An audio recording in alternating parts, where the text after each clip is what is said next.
할렐루야. 예, 감사합니다. 오늘 마태복음 20장 1절로 16절의 말씀을 가지고 하나님 나라의 법칙이란 말씀의 제목으로 우리 함께 은혜 나누실 때에 우리 자분들과 함께 인사합니다. 하나님 나라의 법칙대로 삽시다. 하나님 나라의 법칙대로 삽시다. 예, 한번 하면은 재미없죠? 예, 이제 다른 분과 함께 인사하실 때 나중된 자가 먼저 됩니다. 자가 먼저 됩니다. 할렐루야. 예. 아시겠어요? 삘이 안 통하신가 보네. 예. 지금 여러분이 다 정답 말하고 여러분이 다 설교하셨습니다. 하나님 나라의 법칙, 곧 나중된 자가 먼저 되는 법칙을 오늘 우리가 말씀을 통하여 깨닫기를 원하는 것입니다. 지난 시간 저와 여러분은 감사인생에 대해서 배웠습니다. 감사인생. 한 달 전 설교니까 기억하실 분은 기억하시고, 그래서 안 되겠다 싶어가지고 마침 또 이렇게 설교할 기회가 생겼을 때 감사 인생을 좀 더 구체화시켜보자, 실천의 삶으로 적용해보자 그랬을 때 하나님께서 오늘 이 말씀을 통해서 이 하나님 나라의 법칙을 아는 자가 감사 인생을 살아갈 수 있구나 이렇게 깨닫게 되고, 또 그래서 이 말씀을 가지고 나중된 자가 먼저 되는 세 가지를 우리가 배워보는 귀한 시간 갖기를 원합니다. 오늘 말씀을 이해하려면 먼저 이 성경의 배경을 이해할 필요가 있습니다. 여러분, 우리는 세상을 살아갑니다. 그렇기 때문에 세상 원리가 적용이 많이 되죠. 교회 안에도 그렇습니다. 시장 경제 원리가 적용이 되고, 우리가 머리 뒷골 땡기는 얘기죠. 아담 스미스의 경제론을 얘기할 수도 있고요. 그렇습니다. 수고한 사람만큼, 고생한 만큼 수확을 얻고 보상을 받아야 된다. 이게 이제 세상 논리입니다. 그러나 우리 교회 안에 주님 나라 안에는 하나님 나라의 법칙이 있는 것입니다. 바로 말씀을 통해서 우리가 깨달아 알아야 되는데요. 오늘 이 말씀의 배경은 이스라엘은 포도원 농사를 많이 합니다. 이제 포도원이 이제 열매를 맺는 수확 계절이 우기입니다. 우리나라 같이 봄, 여름, 가을, 겨울이 다 있는 사계절 기후가 아니고 중동 지방은 건기와 우기로 나눠지는 그런 열대 기후입니다.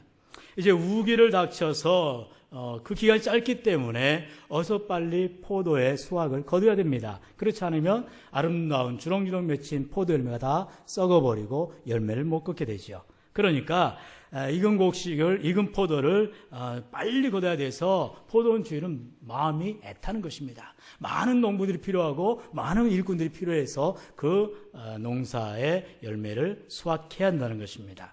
그래서 오늘 말씀해 보니까 포도원 주인이 이른 아침, 여기서 또 이제 우리가 또 새롭게 아는 것은 이스라엘의 시간 계산법입니다. 지금 우리나라 모든 전 세계 계산법은 24시간이 하루이죠.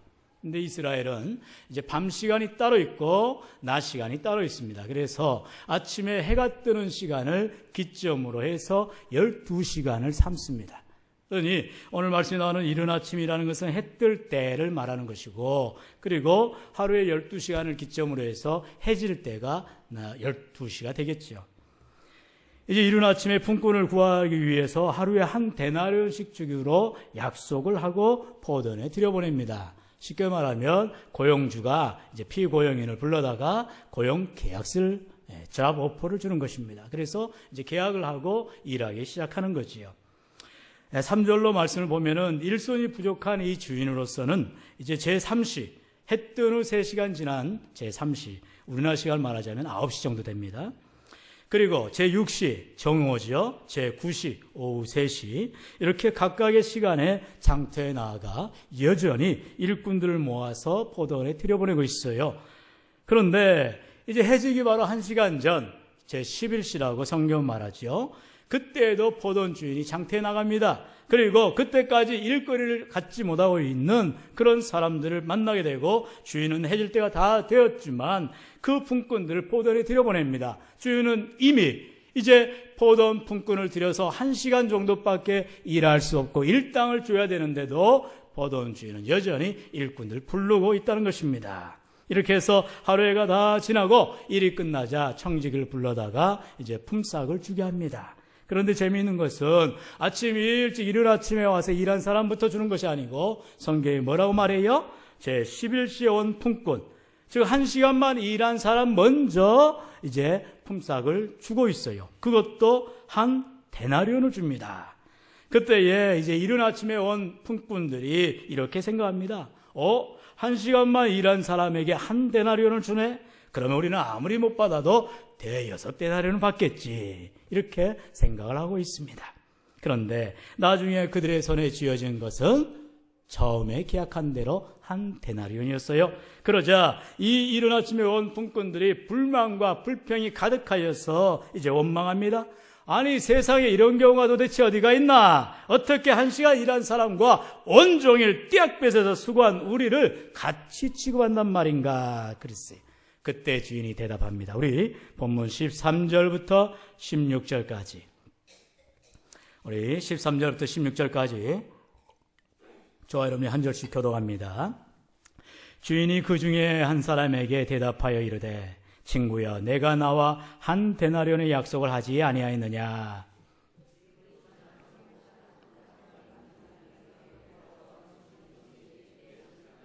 내 것을 가지고 내 뜻대로 할 것이 아니냐?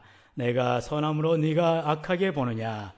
이와 같이 나중된 자로서 먼저 되고 먼저 된 자로서 나중되리라. 아멘. 이렇게 주인이 말하므로 하나님 나라의 법칙이다. 이렇게 말하고 있습니다. 즉, 구원이라는 것은 인간의 공로나 인간의 업적에 의해서 결정되는 것이 아니라 뭐라고요? 전적으로 하나님의 은혜다. 하나님께서 나를 만세전에 택하시고 나를 부르실 만할 때에 우리를 불러주신 것입니다. 여러분 가운데는 모태신앙인이 있습니다. 잘 들으세요. 모태신앙인. 네. 요즘은 어미 모자에다가 태아 태자를 쓰지 않고 모태신앙인. 네. 못해요. 아무것도 못해요. 네. 그런 신앙인들을 모태신앙이다 이렇게 말하기도 하는데, 엄마 뱃속에서부터 교회를 나왔어요. 접니다. 제가 이제 저까지는 4대요. 제 아들 때가 5대째 신앙인데, 뭐 어려서부터 교회에 사는 것이 일이고, 교회 나무란 나무는 제가 다 꺾어 다니고 유리창 다 깨먹고 그런 자입니다. 그러니까는 뭐 언제 한번 설교했나요? 한 번에 이제 세바퀴에다가 이제 썰매를 만들어가지고 막 얘들하고 굴러다니다가 뒤에서 그냥 꽉 밀어가지고 제가 쉥 가다가 철문에 그냥 머리통이 꽉 박혀가지고 피가 콸콸콸콸. 이제 병원 가면 되는데 그냥 된장을 발라다가 팍 쳐발라가지고. 그때 IQ가 조금 10이 좀 떨어진 것 같아요. 진짜입니다. 농담 아니에요. 한 번은 또 아무튼 여러 가지 헌금하라고 동전을 이제 주면 그걸 이제 10원짜리로 바꿔가지고 깎아 사 먹고, 그러다가 또 안 되겠다 싶어가지고 동전을 삼켰나 봐요. 왜 삼켰는지 모르겠는데 나중에 은가로 나오고.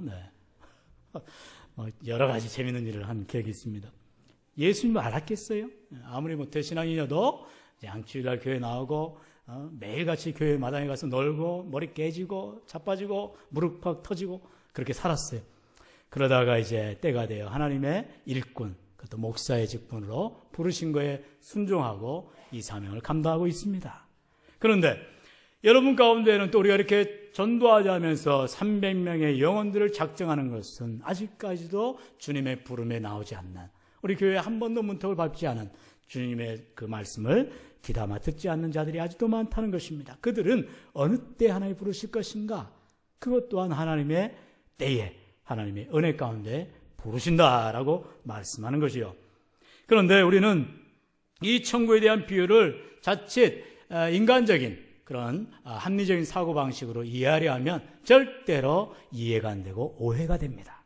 그래서 우리는 오늘 제일 먼저 온 사람들의 원망한 이유를 우리가 한번 그 사람들의 입장에 대해서 한번 파악을 해보지요.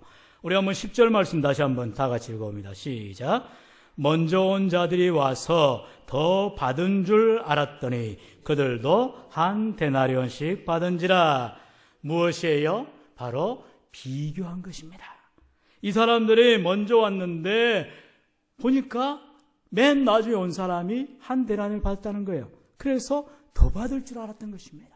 자기들과는 저 1시간 남겨놓고 온 사람과는 비교할 수 없는 사람들이다, 이렇게 생각을 하고 바로 원망과 불평이 된 것입니다. 하나님 나라의 법칙 제1원칙, 짜잔 이렇게 더 받쳐줘야 되는데 나중된 자가 먼저 되는 것은 따라합시다. 비교하지 말라. 비교하면 안 되는 것입니다.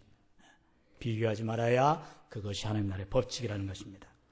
물론 1시간 일한 사람과 해 뜰 때부터 나와서 하루 종일 일한 사람과는 비교하기가 어렵죠. 이것은 동일하게 취급하는 것은 사실상 비합리적입니다. 우리나라 같은 이런 자본주의 사회에서는 있을 수 없는 일이죠. 기업의 목적, 기업의 존재 이유는 이윤 추구입니다. 내가 저 일꾼들을, 저 직원들을 불러다가 어떻게 하면 내 기업을 부흥하게 하고 잘되게 하고 성장할 것인가. 도태되면 이제 단물 쏙 빼서 뱉어버리는 것입니다. 그래서 요즘에 40대 벌써 직장에서 대출당하고 이제 할 일을 찾아서 헤매는 그런 사태를 벌어지고 있지요. 그러나 하나님 나라에는 이런 일이 있을 수가 없다는 것입니다. 다 같은 구원의 선물을 받게 된다는 것입니다. 여러분, 비교해서는 안 되는 것입니다. 왜요? 주인의 뜻대로. 우리는 일하는 일꾼일 뿐이지 내가 주인이 아닙니다. 내가 고용주가 아닙니다. 고용주가 생각한 대로, 고용주의 판단대로 계산을 하는 것뿐이죠.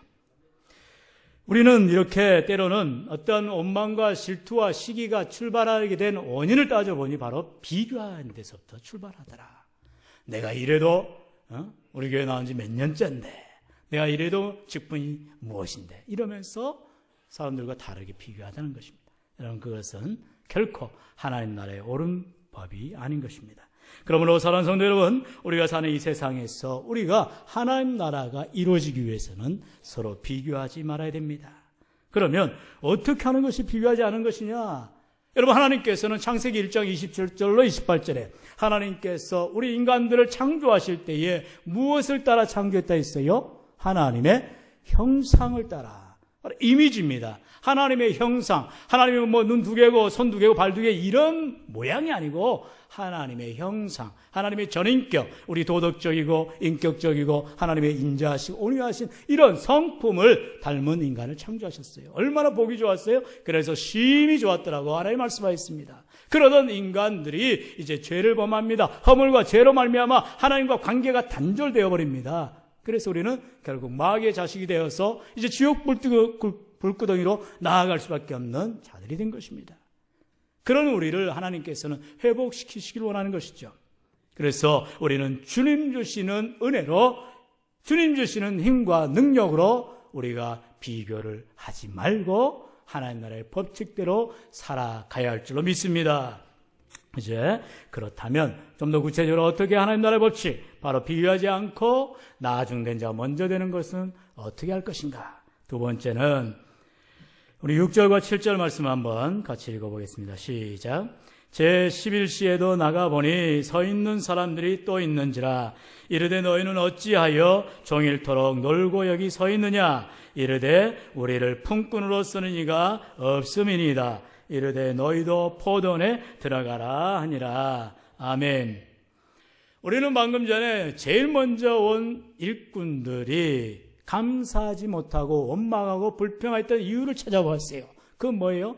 바로 비교했다는 것입니다. 공로식이죠. 내가 이래도 아침 일찍부터 지금까지 물론 시간이 열심을 내서 일했는지 모르지만 어찌됐든 시간이 다 가도록 일했다. 이러한 공로식, 보상심리가 그들의 마음에 깔려있던 거예요. 그런데 나중에 온 사람들은 어떻게 되겠어요? 너무너무나 감사한 거예요. 아이고, 하루 종일 장터에서 누가 나를 이해할 수 있도록 보내주나 택해주나 기다리고 있던 사람들에게 얼마 시간 남지 않았지만 그들이 일할 수 있는 기회를 얻었다는 건 너무나 귀한 것입니다. 그래서 이들은 열심을 다해서 일하게 되는 것이죠. 그런데 오늘 말씀 보니까 왜 너희들이 아직까지 여기서 놀고 있었냐? 주인이 말하니까 7절에 우리를 품꾼으로 쓰는 이가 없습니다. 이렇게 말하는 것이죠. 이것은 생각해 보세요. 하루 종일 어떤 사람은 아침 해 뜰 때에, 그리고 오전 9시에, 12시에, 오후 3시에 이제 품꾼들을 불러다 씁니다. 그런데 그 후에도 일하지 못하고 남아있더라. 그 사람들은 뭐겠어요? 평균 이하입니다. 전에 한번 방송에서 나온 말 있죠. 루저입니다. 루저. 본인들도 다 루저면서. 왜 그럴까요? 그 사람들은 어떻게 보면 겉으로 올 때 힘이 없어 보일 수 있어요. 일단 일을 해야 되니까, 포도원에 포도를 따야 되니까 건장한 사람을 우선 쓸 거 아닙니까?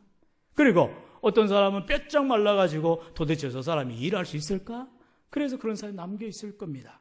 아주 절박한 상황을 가졌을지라도 그들의 환경과 처지가 일할 형편이 못 되니까 주인이 컨택하지 않는 거죠. 우리는 이 광경을 보면서 마치 사무엘 선지자가 이세 집에 가서 이제 이스라엘의 왕 사울 왕을 이어서 왕위를 이을 자를 인선하는 과정과 비슷합니다. 이번 토요일 날 결혼하는 인선자배가 아니고 왕으로 뽑을 기름 부을 사람을 이제 간택하는 시간이죠. 이새는 자기 아들들 다 불러 모읍니다. 7명의 아들들이 섰어요. 엘리압, 샴마 여러 아들들이 나오죠. 제일 장자, 나이가 20세가 넘었을 거예요. 아주 건장한 아들입니다. 이제 팔뚝이 2두박근, 3두박근 대단합니다.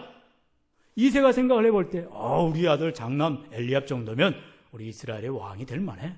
그래서 첫째 아들을 내보냅니다. 사무엘도 그렇게 생각하고 기름을 부으려고 합니다. 그러자 하나님께서 말씀하죠. 아니라.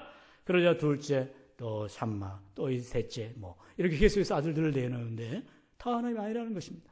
7명의 아들들을 다 내놓았지만 다 아니라는 것입니다. 아니 도대체 하나님, 사무엘 선지자가 이새의 자녀 가운데에 기름 부을 자가 있다고 했는데 누굽니까?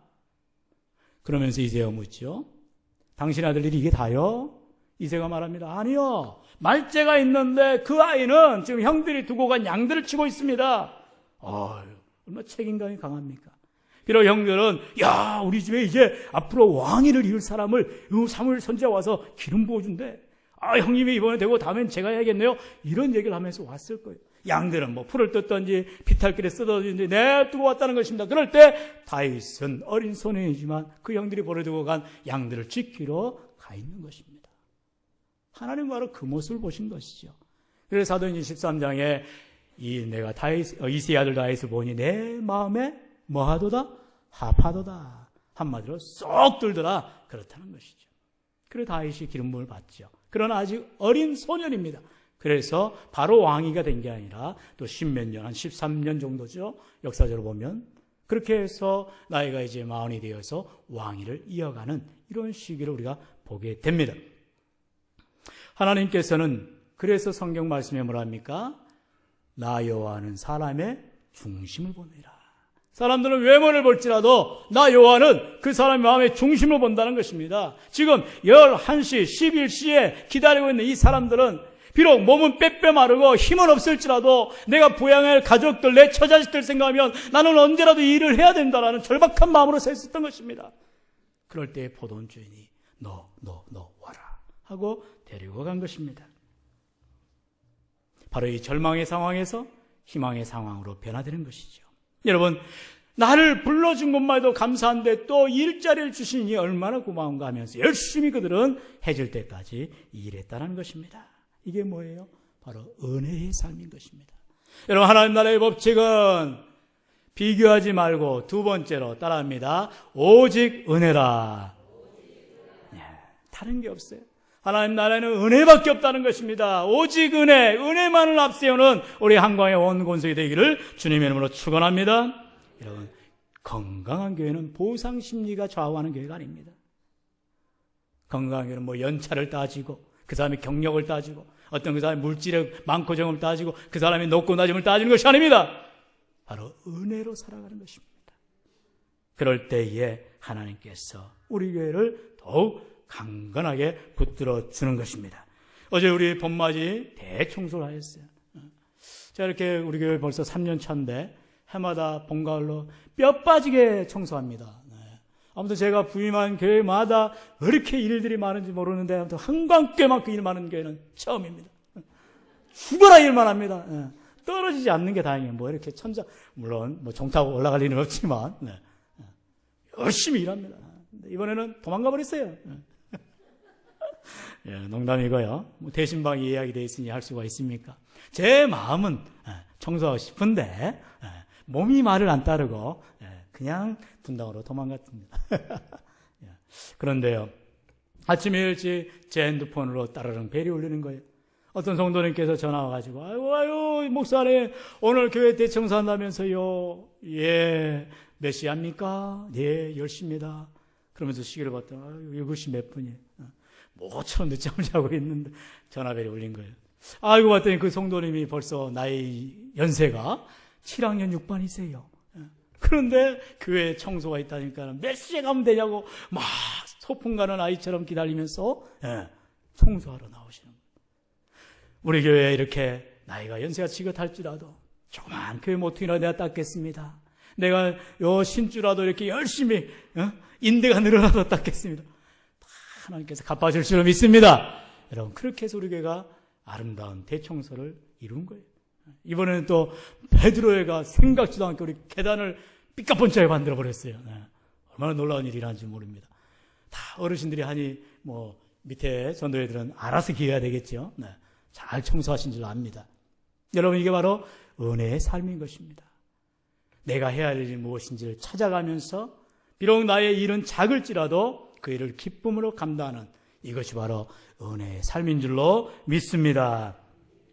여러분, 마지막에 온 사람을 이제 한 대란을 받자 처음 온 사람들이 원망하고 있다 했죠. 근데 이 사람들이 생각을 조금 바꿔서 만약에 이렇게 생각을 해봅시다. 처음 온 사람들이 아이고 주인님 너무 잘하셨습니다. 사실은 저희가 아침 일찍부터 우리 동료요 친구인데 나는 힘이 좀 있고 열심히 어디든지 일할 수 있어서 아침 일찍 와서 일했지만 내 친구를 생각할 때마다 아이고 저 친구는 정오가 되어도 오후 시간이 되어도 어떻게 포도원에 와서 일하지 않네. 저 친구 너무나 딱해라. 어쩌면 좋아. 그 마음을 갖고 있었는데 주님께서 바로 해지기 1시간 전이라도 그 친구들을 불러다가 일을 시켜주시니 너무너무 감사합니다. 만약에 이런 마음을 가졌더라면 여러분, 그것이 바로 하나님 나라의 마음인 줄로 믿습니다. 우리 가운데는 그러한 마음, 남을 비교하는 것이 아니라 남을 손깍질하는 것이 아니라 우리 자신이 낮아져서 겸손히 서로가 은혜를 끼치며 서로가 격려하며 서로를 위할 수 있는 이런 삶을 살아가야 할 줄로 믿습니다. 여러분, 사실 우리가 오늘 이 천국 비유에는 구원이라는 것에 대해서 얘기하고 있어요. 여러분, 보상이라는 논리로 접근하면 절대 안 됩니다. 구원이라는 것은 다 똑같은 선물이에요. 그래서 먼저 믿었던 나중에 믿었던 모두가 다 하나님의 은혜로 구원을 받는 것입니다. 그 사람이 뭘 했느냐 해서 그가 구원을 받는 것이 아니고 다만 먼저 택함을 받은 먼저 부름을 받은 사람에게는 해야 할 일들이 너무 많지요. 그 일을 감당할 때에 천국의 상급이 임하는 것입니다. 그러나 죽기 직전에 예수를 믿는 사람은 뭐예요? 상급은 없죠. 구원은 받을지라도 그가 한 일이 없으니 천국 가서 상급은 없어요. 우리가 그 사실을 꼭 기억해야 됩니다. 에베소 2장 8절에 우리 주님 뭐라 말씀합니까? 너희는 그 은혜에 의하여 믿음으로 말미암아 구원을 받았으니 이것이 너희에게서 난 것이 아니요 하나님의 선물이라. 우리가 구원을 받는 것이 내 노력, 내 헌신, 내 착각에서 한 것, 내 행위가 아니라 뭐라고요? 하나님의 선물이라. 이게 바로 은혜라는 것입니다. 선물은 뭐예요? 내가 원치 않았는데 남이 나에게 주는 것입니다. 너무나 감사하지요. 구원받았다는 것이 바로 그러한 말입니다. 교회 봉사, 교회 전도, 교회 기도, 모든 일들은 바로 이런 은혜 받고 나서 기쁨으로 감당하는 줄로 믿습니다. 은혜가 아니면 여러분 봉사하지 마세요. 은혜가 아니면 전도하지 마세요. 은혜가 아니면 기도하지 마세요. 무슨 말입니까? 그렇다고 전도하지 말고 기도하는 말 아니죠? 먼저 은혜를 구하고. 여러분, 예수님께서도 예배가러 가는 사람이 형제와 싸웠어요. 그러면 제단에 오지 마라. 뭐 하라는 것입니까? 먼저 형제와 화해하고 기쁨으로 와서 예배를 드리라는 것입니다. 그런데 원수 마귀는 꼭 예배 들어가기 바로 직전에 부부싸움하게 하고 토요일날 밤에 싸우게 하고, 저도 어젯밤 아내랑 싸웠습니다. 왜 이 밤에 와서 열심히 일하고 아주 9시에 왔는데 비빔밥을 막 비벼줬어요. 양푼 비빔밥이 뭔 줬는데 계란을 안 덮어준 거예요. 거기다가 계란을 들어. 그래서 아내가 화가 나가지고 애땀 쳐먹으라고 계란 2개를 그냥 얹어줘. 계란 1개 먹고 2개 먹었습니다. 얼굴이 막 빨개지는데 아직 결혼 15년 차도 안 돼가지고 이렇습니다. 양해하시고요. 별거 아닌 것 가지고요 트러블이 일어나게 되고요. 제가 지금이야 이제 꺾어진 40이 넘었지만 예전에는 토요일날 밤에는 관계도 갖지 않았습니다. 얼마나 홀렸는데요. 아실 분만 아시고 요즘에는 몇 달째 안 한지 모르겠는데 기억조차 없는데. 여러분, 우리는 기억해야 됩니다. 하나님의 은혜가 아니면 우리는 살아갈 힘이 없어요. 내 힘으로 살아간다고요? 누가 살아갑니까? 지난 금요일 날 3월 11일이죠. 일본 쓰나미 그 참사를 여러분 뉴스를 통해서 늘 보지 않습니까? 그 지역이 리아스시 해안 아십니까? 리아스시 해안에서 후쿠시마 해안의 그 센다이 반 그쪽은 절대로 지진이 안 온다는 것입니다. 지진이 올 일이 없다는 거예요. 밑에 지각은 어떻게 일어나지를 모르고 이 넓은 해안가에서 지진이 날 수가 없지. 그래서 편안하게 목조 건물 짓고 노후를 하고 또 그렇게 멋진 해변에서 다 휴양을 하고 살던 곳이랍니다. 그런데 하나님의 때가 되니 그런 대참사가 일어나는 것이죠. 여러분, 우리는 믿음 생활하면서 내가 어떤 노력을 해서 결과를 맺는다. 그렇다면 우리 가운데 아무도 그 일을 감당할 수가 없어요. 무슨 말? 율법으로는 의를 이룰 수가 없는 것입니다. 오직 은혜입니다. 우리 한강교회, 특별히 장로교단입니다. 우리는 은혜주의입니다. 은혜 중심입니다. 은혜가 아니면 아무것도 아니에요. 오직 하나님의 은혜를 충만히 받는 저와 여러분 되기를 주님의 이름으로 축원합니다. 마지막으로 은혜 받으신 분이 아멘을 많이 하시네. 아유, 기분 좋아요. 네.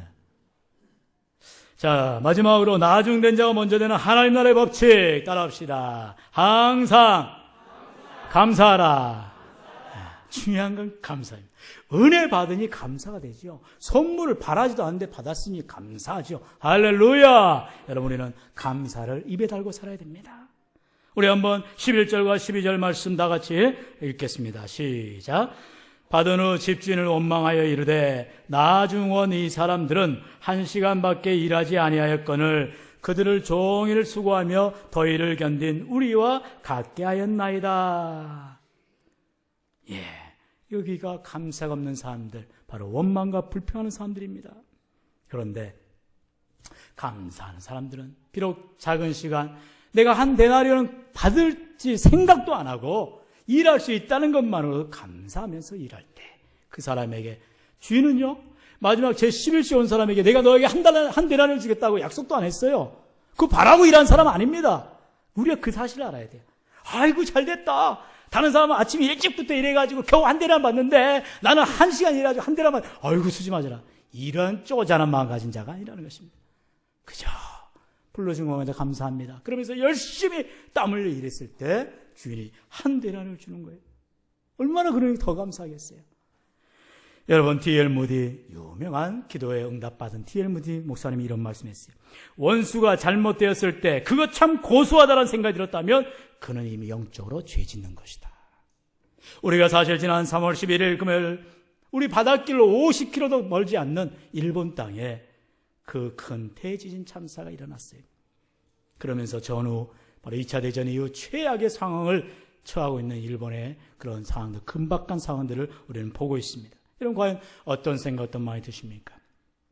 우리가 진정한 이웃, 물론 멀고도 가까운 나라죠. 그 이웃이라 생각한다면 우리 조상 때 또는 우리 얼마 전에 그런 묵은 감정 때문에 지금 그들의 당면한 아픔을 우리 외면해서는 안 된다는 것입니다. 우리가 그 선한 사마리아인의 이야기를 알지 않습니까? 제사장이 지나갑니다. 레위가 지나갑니다.